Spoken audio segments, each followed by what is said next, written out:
Hello friends, তোমাদের সকলকে দা দেবজিৎ চ্যানেলে স্বাগত। আজকে আলোচনা করব ক্লাস 11 সেকেন্ড সেমিস্টার পলিটিক্যাল সায়েন্সের তোমাদের যে প্রথম অধ্যায় রাজনৈতিক তত্ত্বের মূল ধারণাসমূহ, এই অধ্যায় থেকে আজকে দুটি টপিক নিয়ে আলোচনা করব। একটি হচ্ছে ন্যায়ের বিভিন্ন রূপ, আরেকটা টপিক নিয়ে আলোচনা করব সেটা হচ্ছে সাম্য ও ন্যায়ের সম্পর্ক। ঠিক আছে, তাহলে আজকের ভিডিওর আলোচনার বিষয় হচ্ছে দুটি, একটি হচ্ছে ন্যায়ের বিভিন্ন রূপ, আরেকটা হচ্ছে সাম্য ও ন্যায়ের সম্পর্ক। দেখো এখানে ন্যায় বলতে কি বোঝায়? যে অন্যায়ের অপসারণ। যেই সমাজে অন্যায় থাকবে না সেই সমাজেই ন্যায় বিচার প্রতিষ্ঠিত হবে। তাহলে এই ন্যায়ের বিভিন্ন রূপকে আমি চারটি ভাগে আলোচনা করব। ঠিক আছে, তাহলে তোমাদের এটা 4 মার্কসের কোশ্চেন আসতে পারে যে ন্যায়ের বিভিন্ন রূপ আলোচনা করো। ঠিক আছে, তাহলে আর 2 মার্কসের আসতে পারে এভাবে যে সামাজিক ন্যায় বলতে কি বোঝায়, অর্থনৈতিক ন্যায় বলতে কি বোঝায়, রাজনৈতিক ন্যায় বলতে কি বোঝায়, আর আইনগত ন্যায় বলতে কি বোঝায়। তাহলে এবার এই চারটি সম্পর্কে বিস্তারিত জানা যাক। ঠিক আছে, তোমরা বোর্ডে দেখো। এখন দেখো যে এই 4 প্রকার ন্যায় সম্পর্কে আমরা জানবো। যে এখানে সামাজিক ন্যায় বলতে কি বোঝায়, অর্থনৈতিক ন্যায় বলতে কি বোঝায়, রাজনৈতিক ন্যায় এবং আইনগত ন্যায় বলতে কি বোঝায়, এটা আমরা জানবো। ঠিক আছে, তোমাদের এগুলি কিন্তু 2 মার্কসের কোশ্চেন আসতে পারে। যে কোশ্চেনে দিয়ে দিল যে সামাজিক ন্যায় বলতে কি বোঝো, বা রাজনৈতিক ন্যায় বা অর্থনৈতিক ন্যায় বলতে কি বোঝো, তার জন্য এগুলি তোমরা নোট করে রাখো। ঠিক আছে, তাহলে প্রথমে দেখো যে সামাজিক ন্যায় অর্থাৎ সোশ্যাল জাস্টিস কাকে বলা হয়। যে সামাজিক ন্যায় হলো এমন একটি ধারণা যা সমাজে মানুষের মধ্যে সমতা, ন্যায্যতা এবং নৈতিক অধিকার প্রতিষ্ঠা করাকে বোঝায়। তাহলে এখানে সামাজিক ন্যায়, ন্যায় বলতে সমাজের মধ্যে অন্যায়ের অপসারণকে বোঝায়, তাই তো? তাহলে সামাজিক ন্যায় হলো এমন একটি ধারণা যা সমাজের মধ্যে, ঠিক আছে, সমাজের মানুষের মধ্যে সমতা অর্থাৎ ভেদাভেদ করা যাবে না, প্রত্যেক মানুষই কিন্তু সমান। ন্যায্যতা, ঠিক আছে, ন্যায্যতা, এখানে কোনো অন্যায় করা যাবে না, এবং নৈতিক অধিকার প্রতিষ্ঠা করাকে বোঝায়। তারপরে হচ্ছে অর্থনৈতিক ন্যায়। অর্থনৈতিক ন্যায় অর্থাৎ ইকোনমিক জাস্টিস। এই অর্থনৈতিক ন্যায় বলতে কি বোঝায়? যে অর্থনৈতিক ন্যায় বলতে অর্থনৈতিক ক্ষেত্রে বৈষম্যের অনুপস্থিতিকে বোঝায়। তাহলে সমাজের মধ্যে যাতে অর্থনৈতিক কোনো বৈষম্য না থাকে, অর্থাৎ ধনীরা একদম ধনী, অনেক সম্পত্তি তাদের কাছে, আর যারা দরিদ্র তারা একদম গরিব, কোনো অর্থ বলতে তারা বেশি অর্থের দিক থেকে সুযোগ সুবিধা পায় না। তাহলে এটা যাতে না হয়, যাতে সমাজের মধ্যে অর্থনৈতিক দিক থেকে বৈষম্য না থাকে, তার অনুপস্থিতিকেই কিন্তু এখানে সাধারণ অর্থে আর কি অর্থনৈতিক ন্যায় বোঝায়।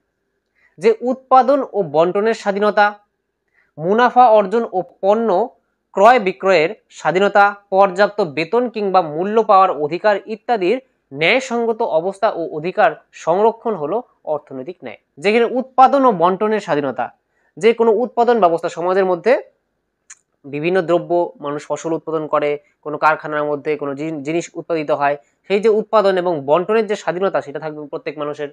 মুনাফা অর্জন, প্রত্যেকেই মুনাফা অর্জন করতে পারবে, ঠিক আছে, ও পণ্য ক্রয় বিক্রয়ের স্বাধীনতা, প্রত্যেকে মুনাফা অর্জন করতে পারবে, লাভবান হতে পারবে, জিনিসপত্র কিনতে পারবে, বেচতে পারবে, তার স্বাধীনতা। পর্যাপ্ত বেতন, ঠিক আছে, পর্যাপ্ত বেতন পাওয়ার অধিকার। এমন না যে কোনো একটা কারখানায় কাজ করলে সেখানের মধ্যে তোমার শ্রম গেল কিন্তু তুমি তোমার প্রাপ্য মজুরিটা তুমি পেলে না, তাহলে এখানে তো তুমি ন্যায্য মূল্যটা পেলে না, তাহলে অর্থনৈতিক ন্যায় কিন্তু এখানে প্রতিষ্ঠিত হলো না। ঠিক আছে, তোমার যাতে পর্যাপ্ত বেতন তোমাকে দেওয়া হয় সেটার দিকে খেয়াল রাখতে হবে, কিংবা মূল্য পাওয়ার অধিকার। তাহলে কোনোখানে তুমি যদি কাজ করো সেখানে তুমি পর্যাপ্ত বেতন পাবে, সেই অধিকার কিন্তু তোমার আছে। ইত্যাদির ন্যায়সঙ্গত অবস্থা, ঠিক আছে, সমাজের মধ্যে এই সমস্ত যে উৎপাদন ও বন্টনের স্বাধীনতা, মুনাফা অর্জন ও পণ্য ক্রয় বিক্রয়ের স্বাধীনতা, পর্যাপ্ত বেতন কিংবা মূল্য পাওয়ার অধিকার, এই সমস্ত যে ন্যায়সঙ্গত অবস্থা ও অধিকার সংরক্ষণ, এটাই হলো এখানে অর্থনৈতিক ন্যায় অর্থাৎ ইকোনমিক জাস্টিস। নেক্সট দেখো যে রাজনৈতিক ন্যায় অর্থাৎ পলিটিক্যাল জাস্টিস। এই পলিটিক্যাল জাস্টিস বা রাজনৈতিক ন্যায় বলতে কি বোঝায়? যে রাজনৈতিক ন্যায় বলতে মূলত রাজনৈতিক ক্ষেত্রে নারী পুরুষ, শ্রেণী জাতি ধর্ম বর্ণ নির্বিশেষে সমাজের সকল স্তরের মানুষের সর্বাধিক অংশগ্রহণকে বোঝায়। ঠিক আছে, যে রাষ্ট্রীয় যে কার্যাবলী সেই কার্যাবলীতে যাতে নারী পুরুষ জাতি ধর্ম বর্ণ নির্বিশেষে সকলেই যাতে অংশগ্রহণ করতে পারে তার দিকে কিন্তু নজর রাখতে হবে। এমন না যে শুধু পুরুষেরই আর কি রাজনৈতিক ক্ষেত্রে অংশগ্রহণ দেখা যাবে, নারীরা সেখানে অংশগ্রহণ করতে পারবে না, তাহলে এখানে কিন্তু ন্যায় প্রতিষ্ঠিত হতে পারবে না। ঠিক আছে, তাহলে এখানে নারী পুরুষ জাতি ধর্ম বর্ণ লিঙ্গ সব নির্বিশেষে সমাজের সকল স্তরের মানুষের যাতে সার্বিক অংশগ্রহণ হয় আর কি রাজনৈতিক ব্যবস্থাতে, সেটাই হচ্ছে এখানে রাজনৈতিক ন্যায়। তখনই রাজনৈতিক ন্যায় প্রতিষ্ঠিত হবে। বুঝা গেল? নেক্সট দেখো যে আইনগত ন্যায় বলতে কি বোঝায়। এখানে আইনগত ন্যায় বলতে দেশের প্রচলিত আইন অনুযায়ী ন্যায়ের প্রতিষ্ঠাকে বোঝায়। তাহলে আইনগত ন্যায় বলতে কি বোঝায়, যে আমাদের দেশে, ঠিক আছে, প্রতিটি দেশে যে আইন থাকে সেই আইনের দ্বারা যে ন্যায় প্রতিষ্ঠিত হয় সেটাই হচ্ছে আইনগত ন্যায়। আইনগত ন্যায়ের দুটি দিক আছে, ঠিক আছে, এই আইনগত ন্যায়ের দুটি দিক আছে। সেই দুটি দিক কি কি? একটি হচ্ছে ন্যায় অনুসারে আইন এবং আরেকটি হচ্ছে আইন অনুসারে ন্যায়। তাহলে এখানে ন্যায় অনুসারে আইন অর্থাৎ ন্যায়সঙ্গতভাবে কোনো আইন রূপায়িত হচ্ছে কিনা সেটা দেখতে হবে, ঠিক আছে, ন্যায়ের সঙ্গে আর কি সামঞ্জস্যপূর্ণ হতে হবে সেই আইনটিকে। আরেকটা হচ্ছে আইন অনুসারে ন্যায়, অর্থাৎ আইনের মাধ্যমে ন্যায় প্রতিষ্ঠা করা হবে। তাহলে আশা করি তোমরা এই 4 প্রকার ন্যায়ের রূপ সম্পর্কে বুঝে গেছো। এবার আলোচনা করব যে সাম্য ও ন্যায়ের মধ্যে যে সম্পর্ক সেটা সম্পর্কে, ঠিক আছে। এখন দেখো যে সাম্য ও ন্যায়ের সম্পর্ক, relations between equality and justice, ঠিক আছে, যে এখানের মধ্যে তোমাদের এটা 4 মার্কসের কোশ্চেন আসতে পারে যে সাম্য ন্যায়ের সম্পর্ক আলোচনা করো। তাহলে দেখো প্রথম পয়েন্ট, যে সাম্য ছাড়া ন্যায় প্রতিষ্ঠা সম্ভব নয়।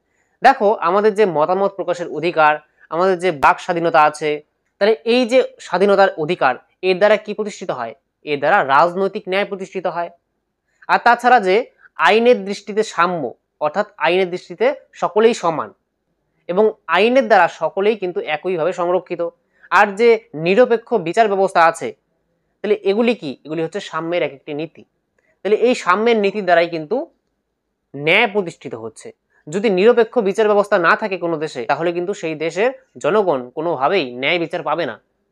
নিরপেক্ষ বিচার ব্যবস্থা অর্থাৎ বিচার বিভাগ, ঠিক আছে, বিচার বিভাগ কিন্তু নিরপেক্ষভাবে বিচার কার্য সম্পাদন করবে, অর্থাৎ কোনো পক্ষপাতিত্ব করবে না বিচার করার সময়, নিরপেক্ষভাবে কাজ করবে, স্বাধীনভাবে কাজ করবে। যে নিরপেক্ষ বিচার ব্যবস্থা, আইনের দৃষ্টিতে সমতা, অর্থাৎ আইনের চোখে সকলেই সমান। তাহলে এগুলি হচ্ছে সাম্যের নীতি। তাহলে এই সাম্যের নীতি ছাড়া কিন্তু ন্যায় প্রতিষ্ঠা সম্ভব নয়। আর এটাই বলছে যে সাম্য ছাড়া ন্যায় প্রতিষ্ঠা সম্ভব নয়। তারপরে পয়েন্ট দেখো, উভয় ধারণার সঙ্গে সামাজিক মূল্যবোধ জড়িত। যে এখানে উভয় ধারণা বলতে সাম্য ও ন্যায়ের কথা বলা হয়েছে।